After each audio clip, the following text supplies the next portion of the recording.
Alright, you guys ready for this? I'm ready for this.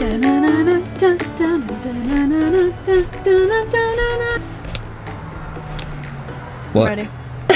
So we got a pretty big project on our hands today. If you've been following along, you guys know we've had a really loud squeak coming from our front left tire.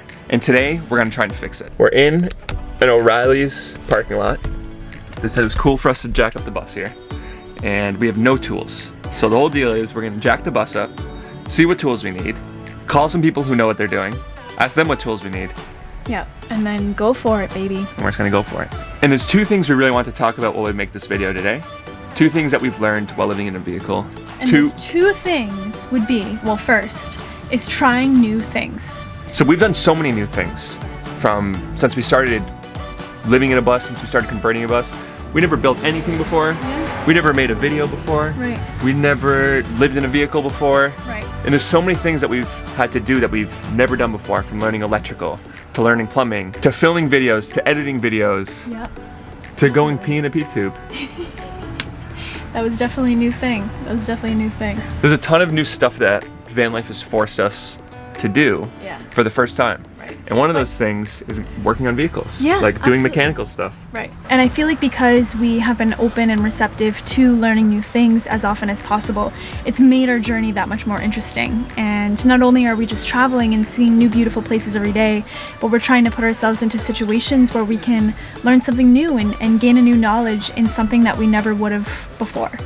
So today, we're gonna learn how to take the brakes off of a bus. And change the brake pads. And fix whatever else is broken in there, because we're not positive that that's what it is. Right.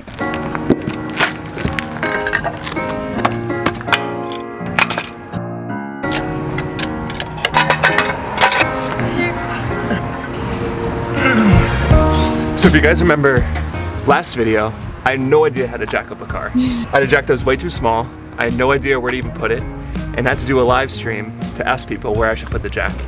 You guys, is this spot, can you see it? Is that spot, it's part of the frame of the bus, right? I think, or no, that's a suspension, isn't it? And now, we're taking the wheel off. Taking this baby up.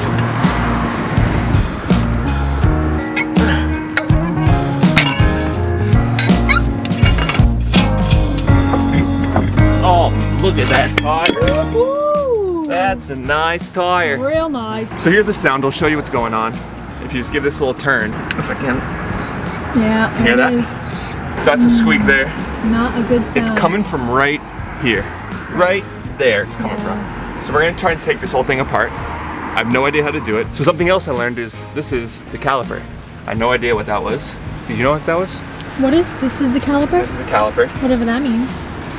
And the brake pads are right here. So we're gonna try and take these off. And there's two screws. Because yeah, that makes sense, because that's where the sound's coming from, is right where the brake pads are. Yeah. So there's two screws, there's one here and there's one here. Yeah. And these need to come off, and then this whole thing kind of comes apart. Right. So now I'm a little bit lost, I'm not really sure what to do. I think it's time we phone a friend. So who are you thinking about giving a call? We're gonna give our buddies Bricks of Happiness a call. He ran a brake shop. And that's a good thing also about having friends in the van life community and friends that just know how to do things. Totally. And with our experience, everyone that we've met in the van life community is just so quick to give advice or to give help, but in a good way, in a positive way, because they've been there and they have had experiences like this before, and they want to help because they're just nice like that. What's up? Turn you around, make you guys sick. Ah, What's up, dude? I got my wheel all taken apart here. It's a little overwhelming. yeah, definitely can be, that's for sure. So that's probably where your problem's happening from. So you got, your calipers are sticking a little bit, which is causing things to wear out faster than they should. Got it. So, not this one, you tell me this one. Yeah, but on the bottom. Okay. First bolt is out. So I don't know if we updated yet, but we found out that the squealer on the back side of the rotor, the one that I didn't check before, is hitting it. So it means we need new brake pads. And why the brake pads ran out so quick, it was kind of confusing because there's only 40,000 miles, is the brake fluid is junk. So we need to change out the brake fluid, change out the brake pads, sand down the rotors.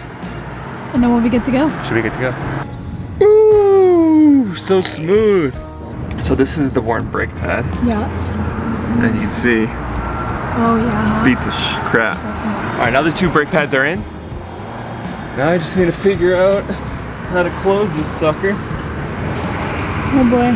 So I just got this here tool. It's called a caliper tool. Fancy. And just watched a YouTube video how to use it. Stuck it in there, spun the thing around. Yep. And now look at the brake, baby. Woo! Those are brand new brake pads. And now I'm just gonna put this screw in here. And then that's it? You're done on this side? And that's basically it. Wow. Lola, what do you think about all this? What's going on? Are we gonna get the bus all fixed? You enjoying this beautiful day?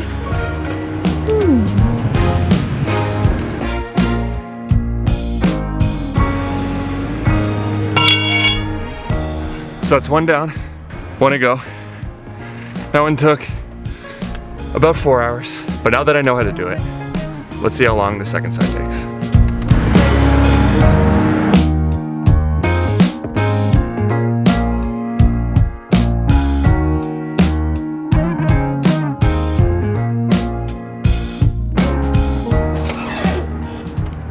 And just like that, bada bing, bada boom, finished. I can't believe it. What time is it? I think it's like almost 6 o'clock. Okay, so this side took a little bit longer. My phone actually died, so I just had to bag the whole idea of like showing the timer and everything. And of course this side ended up being way more difficult. The first thing that we were talking about, we've learned on this trip to try new things. And this is one of them. Now we know how to change brakes. If we ever need to change the brakes again, 100% doing it ourselves. Yep. We asked that brakes guy and it would have cost $300 to do this. So we saved 200 bucks. Yep. Saved 200 bucks for like 5 hours of work. And we gained a new skill. Yeah. So pretty damn cool. So that's the first lesson that we wanted to talk about. And the second one, something that we're going to do right now, is saying yes to opportunities. So yesterday we were at a beautiful camp spot and it looked a little something like this.